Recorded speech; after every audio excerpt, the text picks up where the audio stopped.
everybody. I'm talking about the experience in San Filippo Primary School.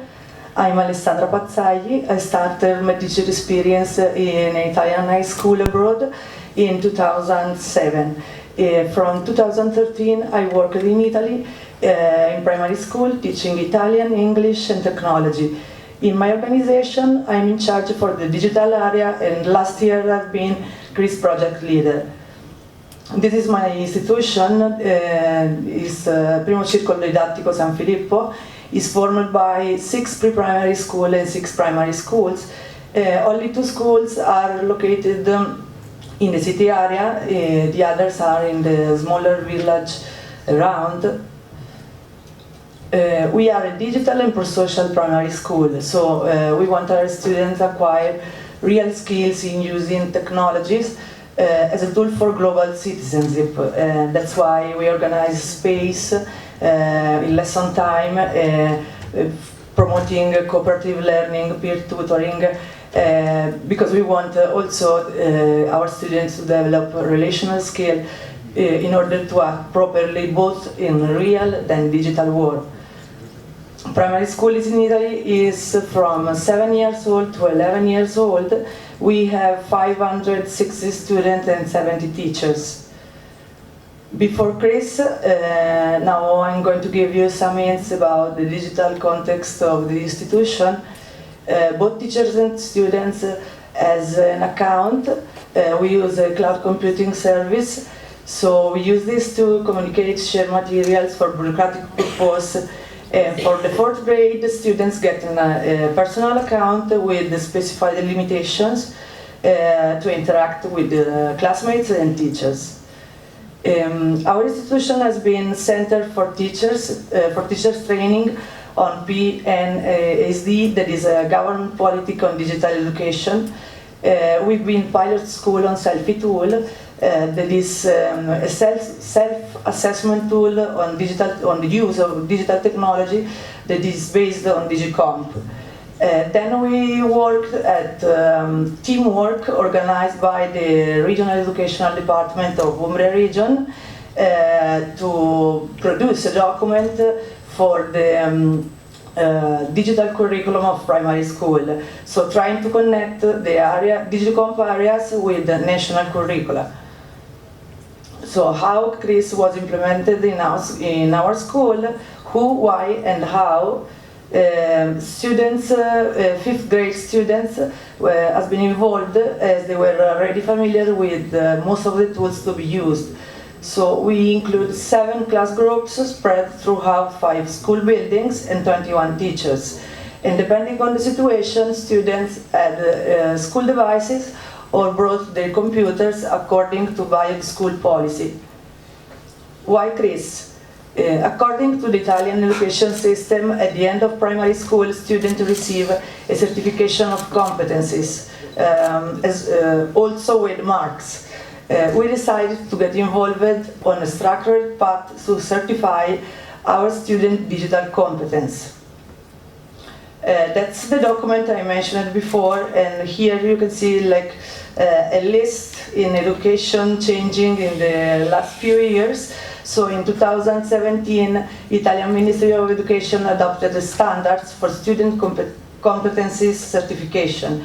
Digital competence is a particular case as it is not, as it's still not encoded in national curricula. We have clear descriptors for competence in mother tongue, for competence in maths, but not for digital competence. The wording of digital competence is made from the DigiComp, and in 2018, last year, the ministry gave us the guidelines for digital competence certification and charged the regional department to process and develop a common framework, but we still don't have this. These are the timescales to implement CRISS.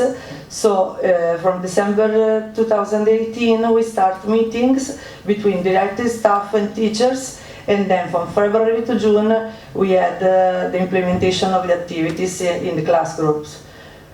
Our students got the certification of Subcompetence 3.2, that is Managing Data and Information and Digital Content.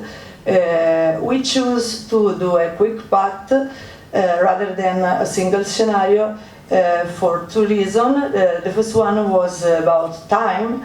The second one was because at the moment we started the implementation, there were very few scenarios suitable for primary school.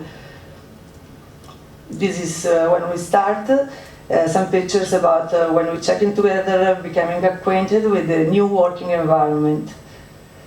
Here there are the stages of class activity. So with students we start to look at the portfolio, profile editing, personalization, then displaying through the teacher profile, we display the scenario as a model, just looking at the general structure.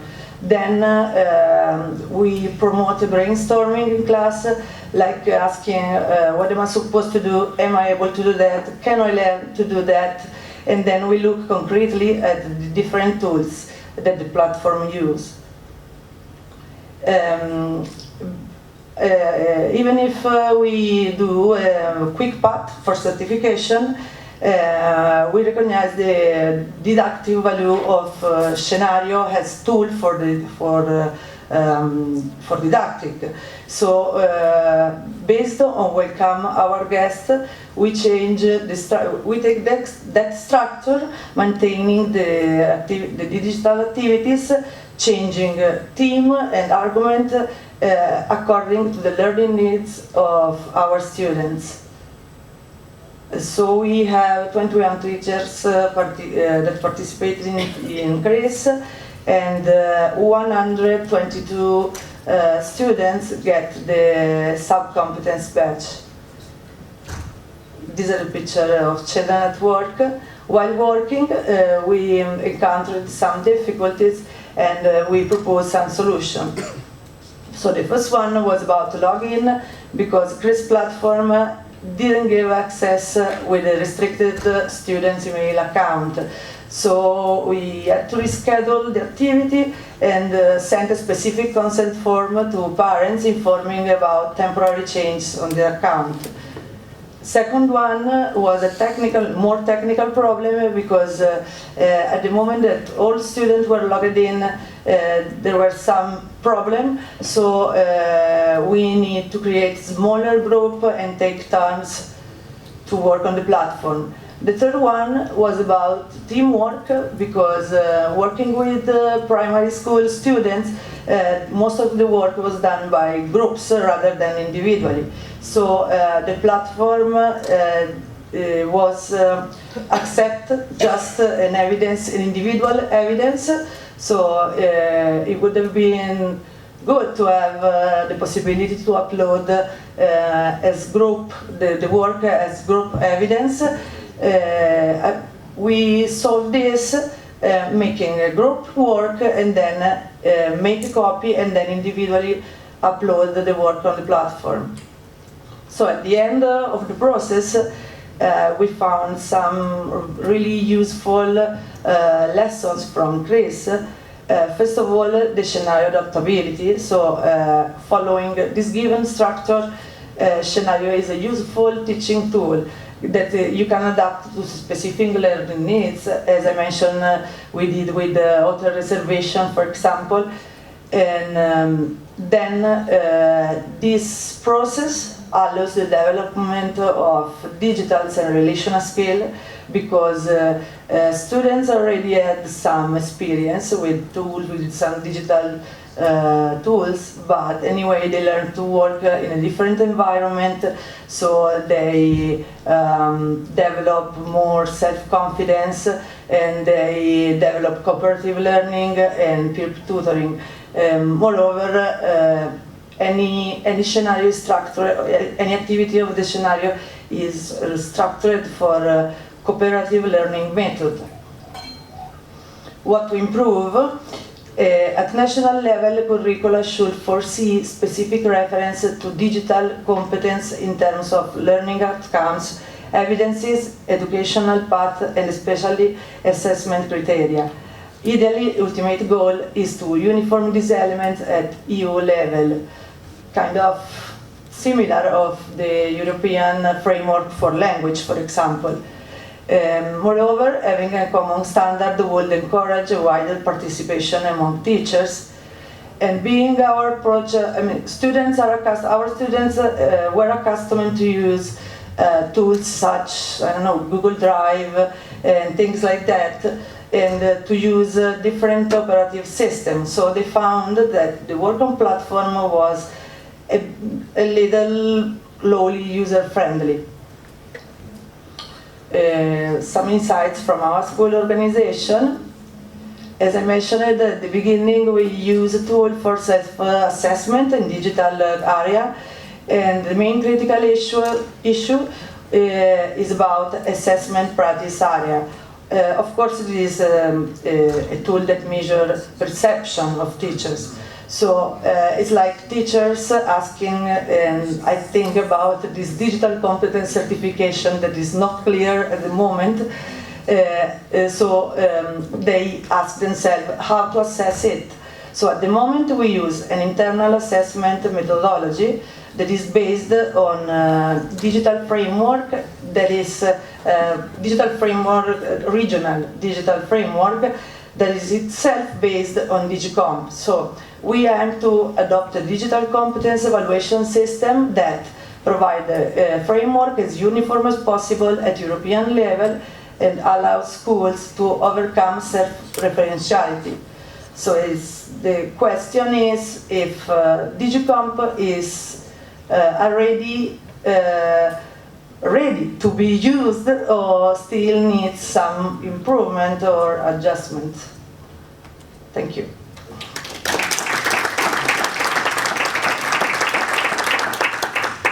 Thank you, Alessandra. Are there any questions from the audience for Alessandra?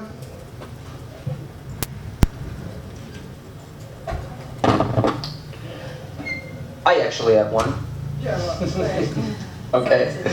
So we know from a survey that we implemented during the last phase of the pilot that actually the feedback from primary students were actually very positive with relation to the work done with CRISS.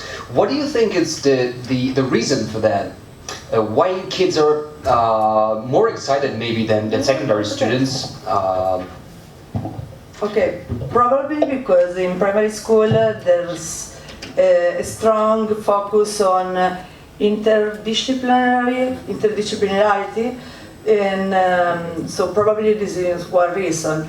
And because they lived experience as a new experience, so they get the opportunity to use tools they already know in a different way they are accustomed to. So probably.